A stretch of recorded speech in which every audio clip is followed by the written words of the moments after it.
done. Yes, Mr. Frodo. It's over now. Yes, it is indeed over. Finally. Oh man, what has it been? 6 weeks now? I think, since this whole Romeo and Juliet thing started. And we've finally completed our 3. I mean, granted, this is Thursday?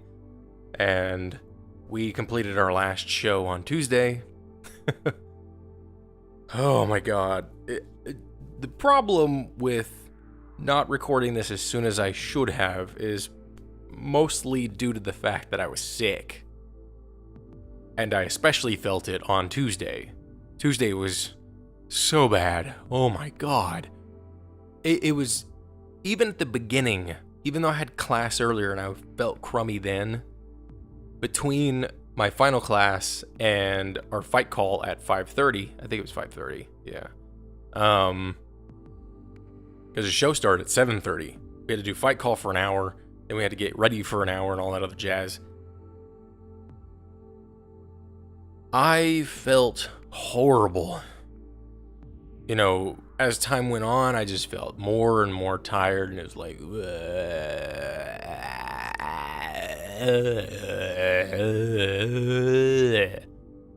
something along those lines, you know? And, oh god, in between scenes, I basically just sat outside. It was horrible at first because everybody wanted to crowd into the one door where we were going to enter in for the very beginning fight. And a couple of the guys, I don't know if it was just bad breath or if it was just the heat off of their bodies and their breath when they were talking and stuff. Even though we were outside, it made me feel nauseated. It was so bad. It was like, it was this oppressive moisture warmth, and it was just, ugh. I think it sounds grosser than it really was. It wasn't really gross. It just made me feel gross. You know what I mean? So, each time I get up there, I mean, like the fight that because I was an extra in the beginning fight. You know, you've got Gregory and Samson on the Capulet side, and then you've got Balthazar and fuck, why can't I remember his name? Holy shit, I can't remember the cast. I know the cast member's name. I can't remember his character's name because he's only like, oh, Abraham. There it is, Abraham. On the Montague side, you know, they're having a little thing, and then Benvolio comes in, and then it's like Tybalt runs down stage, and I run in with Tybalt. You know, we're running down the stairs on the side of the audience. We get into this big brawl after a little bit of words have been had between Tybalt and Benvolio. And I'm at the very back with this hood on, so nobody knows who I am, because I'm an extra in this fight, because I've got a bigger role. I'm Friar Lawrence, duh. And, you know, each time I was on stage, everything was fine. But I get off stage, and I'm just like, bleh.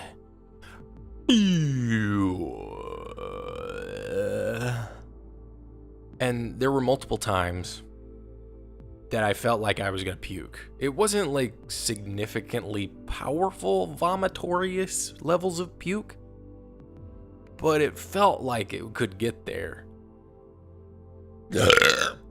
So each scene, I mean, I try to put a lot of myself into them. No big deal, right? You know, being that it was my first play ever. I mean, the first night, oh my god. We were there at 10 o'clock in the morning. I slept for 4 hours.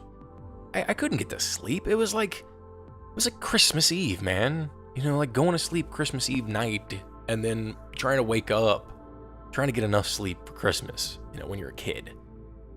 That's how it felt. I mean, I just couldn't go to sleep. And at the time, I'd also been going to bed at like 2, 3, 4 in the morning anyway, just because we were getting out at like 11:30 sometimes during our final week of rehearsal. Oh, it was so brutal. So Saturday night, I get to bed about 4. I don't really even think I fall asleep until close to 5. I get up at 9, take a quick and ugly, like, sink bath, because there's no way I was going to take a full shower. It just wasn't happening. So I was like, fuck it, I'll just take a sink bath, get that over with, get dressed, you know, take everything I need with me, including an extra pair of pants that I had finally been able to wash. We get up there, we do basic rehearsal. We're getting tech rehearsal in as well. And the thing is that the guy who was there at the beginning, he left. So they had to bring in another guy who didn't have all the information for some fucking reason.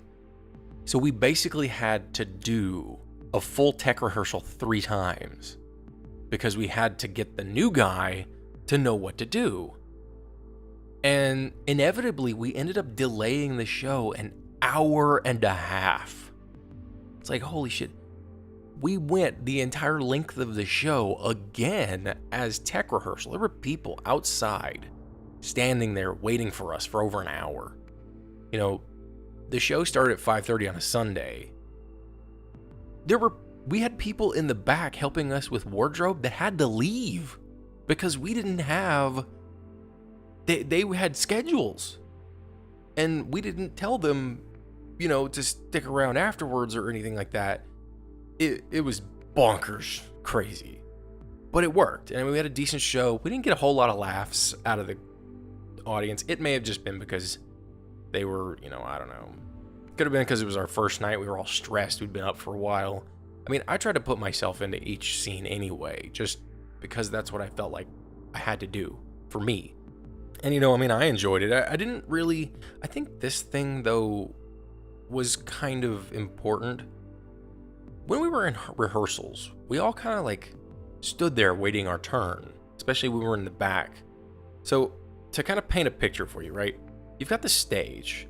And behind the stage, you have the backstage area, which is pretty small. And that's where all the main quick change uniform outfits and stuff are, the wardrobe. And I had a couple of we had, prop tables and stuff. And I had some props because I had this little basket with some, various herbs in it. And then, some fake flowers. And then I had a Bible that I was using because our fight choreographer wanted me to position the Bible between the kissing lips of Romeo and Juliet right before they were supposed to get married. It turned out to be great. I loved it when I actually started doing it. It was phenomenally hilarious in my mind. And I come to find out later that was probably one of the funniest scenes in the entire production.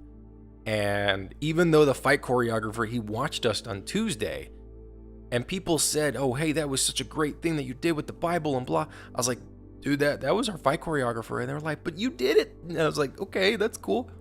But then he comes and tells me, and he's like, "Look, it may have been an idea that I had." That was a weird sentence. Let's try that one again. "It may have been my idea," he says, "but it was me, Justin, who sold the concept, the timing, and especially the build-up when each time they kiss, I'm trying not to separate them, but I want to separate them because it's getting awkward. And I'm like, hey, you're about to get married, just get married first. Let's take care of this. Then you guys can go screw your brains out." At least that's how I think about it. Because I am a crazy person. Why not? And he tells me that, and I think about it for a minute, and I'm like, really? And he's like, "Look, I gave you the seed. You were the one." I mean, this is really me more metaphorizing what he said, because I don't remember specifically what he said. But it really felt good to hear that, because I really respect the guy. I mean, he's a great choreographer. He's a really nice guy, too. I mean, he knows what he wants. He's not a dick about it. But at the same time, you want to respect him and you want to like him. It's weird. It's hard to get that, I think, in most people, where you want to both like them and respect them. It's usually one or the other. So hearing that, I mean, it really made me feel more validated in doing what I did. And, then I've also got a little vial for giving Juliet the little vial to drink the poison. There's nothing in it, of course. But going back to Tuesday, Monday or Sunday, I guess. We just didn't really get much of a crowd, and, to like I said, to paint the picture of how the whole thing's set up. So you have the front of the stage, and then, us, where we are upstage. We were going back towards the back of the stage, and then obviously you switch sides, and now you're in the audience. Well, let's say you're facing the stage. Obviously, it's only 2 rows, or 2 lanes, I guess you could say. 2 sets of stairs. that go from the back of the house all the way down to the front of the stage, right? And so it's layered, of course, so people can see. It's just like normal theater seating, I guess you could say. It's slightly low because like the stairs are weird. They're like 2.5, 3 feet long and about normal stair distance up and down. So you either have to have long strides or short strides. And my strides are just around the middle, so I almost have to run down the stairs if I want to make it right. It was awkward doing that. But during rehearsals, when we knew it was starting to get to our time, we'd usually just go wait up there in the back of the house where nobody would effectively be able to see us. Well, on our first night, we didn't do that. I guess they just wanted to try to control the bodies and the sounds and all that stuff. But the second night, that didn't happen. We just said, fuck it, we're going to wait our turns. We want to be where we want to be. We want to get our cues right. We want to... Because I think we got our cues well on the first night. But I think that feeding off the energy of the people on stage really did help a lot. You know, when you watch the scene with Mercutio and the nurse and the way that our fight choreographer orchestrated that, and you just see the hilarity in it. It makes you want to do that. It makes you want to be a part of that action, to interact, even if you're not in the scene. You want to help push that energy up there. You want to keep it up there. You don't want to let it fall. And I think when we weren't standing there waiting our turns, I think that may have happened. That's just my very brief analysis of it. It could have just been that we had a different audience. And that's usually, you know, that's probably the best way to look at it anyway. Maybe just that audience, especially because they were having to wait for a while. That's just what it was. But then, you know, the second night, I think we did it a little better. There were more laughs at certain points that really should have been laugh-oriented. And then, oh my God, Tuesday night. Holy shit, we were all tired. We were wanting to do extra things. I actually did something that usually got a laugh, but for some reason, my instructor didn't want me to do it. So the first 2 nights I didn't do it. And that's at the very end of my first scene where I say, wisely and slow, they stumble that run fast. And I'm supposed to be, you know, berating him jovially. But for whatever reason, she told me to stop tripping. Because I used to do that during the rehearsals. I would trip when I said stumble. And I liked doing it because it was fun. I like incorporating humor into it, things. And I also got the idea from the 1968 Zeffirelli film as well, which is a movie she kept touting for us to see. And, you know, she loved it for various reasons. And it was probably Thursday last week where she told me to cut it out. And I was like, well, that sucks. And then I was like, you know what? Fuck it. I haven't gotten a goddamn laugh at the end of that. I'm going to do it. I'm going to do it tonight on Tuesday because I want to see if I can get a laugh out of it. I didn't get any fucking laughs out of it. Like, what the hell? You know, that's not cool. Whatever. Oh, well. So yeah, Tuesday was a shock because I have a reaction to Romeo where I say, holy St. Francis, what a change is here. The first 2 nights I got nothing from that, and that's what I anticipated.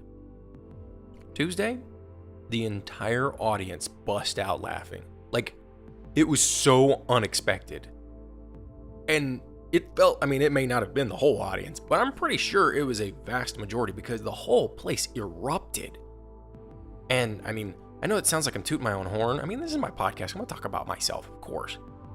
But it was really weird because I was not expecting that at all. It was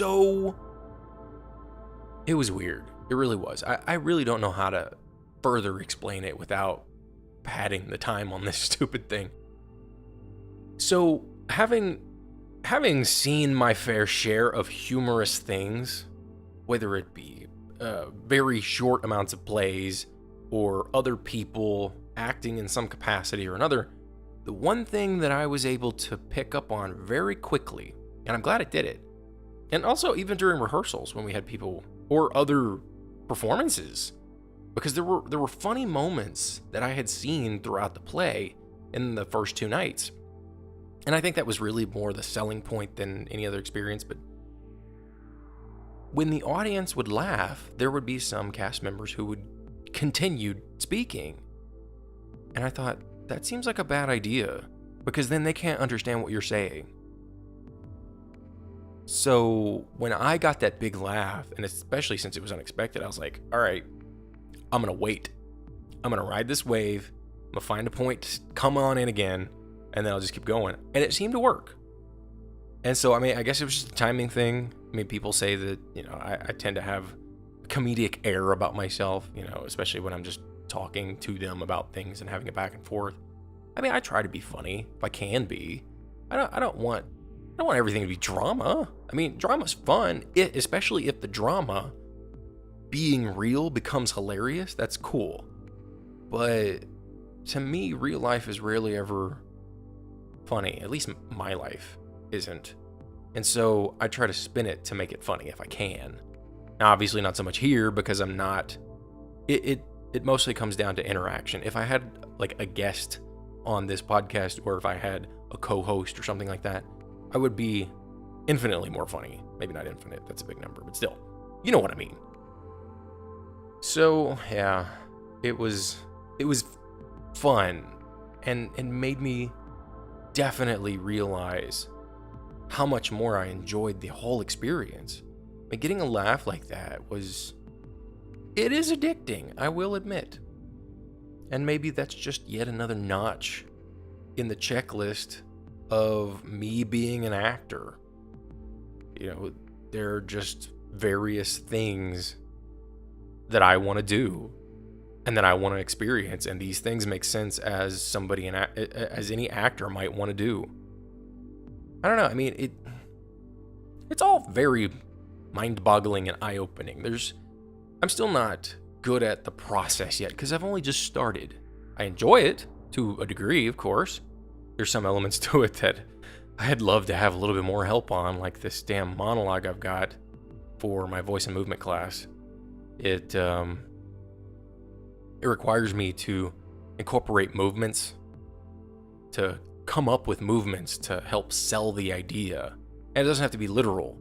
And in fact, my instructor prefers less literal movements associated with what we're saying and more, at the very least, referential, maybe metaphorical. I mean, I'm coming up with some metaphorical stuff and she says she likes it. Problem is, it requires a lot of props and it would require a lot of practice to do it right. I've basically missed a day and a half of doing anything, and it's all finals time now. I mean, this is why I'm glad it's over. I mean, as much as I loved doing the play and the fact that I enjoyed the process, and that's something that I've been talking to people about ever since the play, well, I think even right before the play, honestly. When I've taken art classes, including the one that I'm currently in, and I guess you could even say the editing class that I'm currently in, the process bores the shit out of me. Like, the art class that I'm in right now, the sculpture class I took last fall, various other things I can't recall right now, but most attempts at art for me, I've not found any passion in them. I've found no desire to really improve. It's mostly just been, okay, let's get this shit done. And, maybe it has everything to do with my instructors. Last fall in my sculpture class, my instructor drove me nuts. I ended up yelling at her because of a safety issue. I'm not going to go into detail. I may have already done so, but basically, she freaked me out while I was on a bandsaw. Although I didn't hurt myself, it's possible I could have. I blew up at her, and then I'm the one that got in trouble, of course. And then this semester, although my art instructor is very good at what she does, she takes a very long time to get to the point. And even when she's showcasing how to do it, when she's demonstrating, it takes her a long time. And this is something that, to a new person, takes a longer time. So she shouldn't have to be most of the time, her demonstrations will sometimes last up to an hour, even an hour and a half. They shouldn't last more than 30 minutes, tops. But it's like, we have lecture components that are demonstration components, and it all bleeds in with each other. And so, a lot of times, it never feels like we have time to sit and do. So a lot of it's homework. And it's frustrating because it's like, I have 3 hours in this room with relatively optimal lighting, at least compared to what I'm doing at home, and optimal circumstances. I got a sink that I can pour paint down into, diluted, of course, but the amount of homework in that class. I mean, I'm not going to end up with a great grade. I know that. As long as I end up with something greater than a D, I'm fine. If I get a C or a B, that's perfectly okay. I'm not worried about it. But this acting class and this play, I mean, I don't know, the whole process was fascinating to me. I was able to come up with some really solid shit. I was helping out some of my classmates earlier today in my acting class. And I was like, look, you guys have got to write down way more stuff. I mean, at this point, it's a little too late because they've got a scene that they have to do with each other. And we did see one scene earlier between two classmates, and holy shit, was it good. It was, I can't remember what it's from. It's like some sort of Italian drama type thing, and I think they're in New York. And the girl that I was kind of infatuated with, she's my age, and she was partnered up with another classmate. He's actually married. He's like 28. And she's kind of this like manipulative bitch character.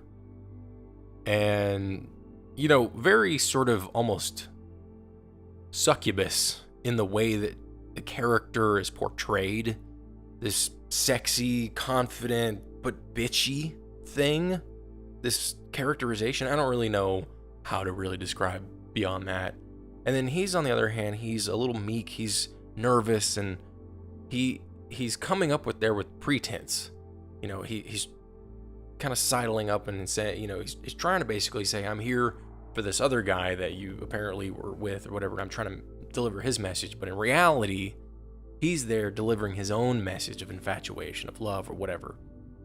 And apparently she sees right through it, but she seduces the shit out of him in the first place. And then, they're getting ready apparently to like bang or whatever. And then she comes out the front door and shoots at him and misses. Blows up her gun or something, and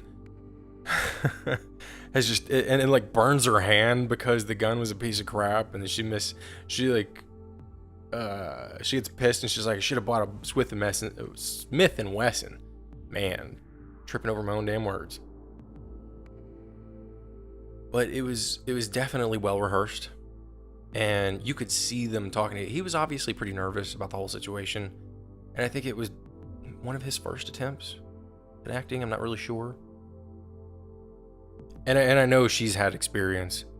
I made some sort of observation, and I'm not really sure what it was specifically, but my instructor really liked it. She made a note about, that is a very astute observation. So I don't know.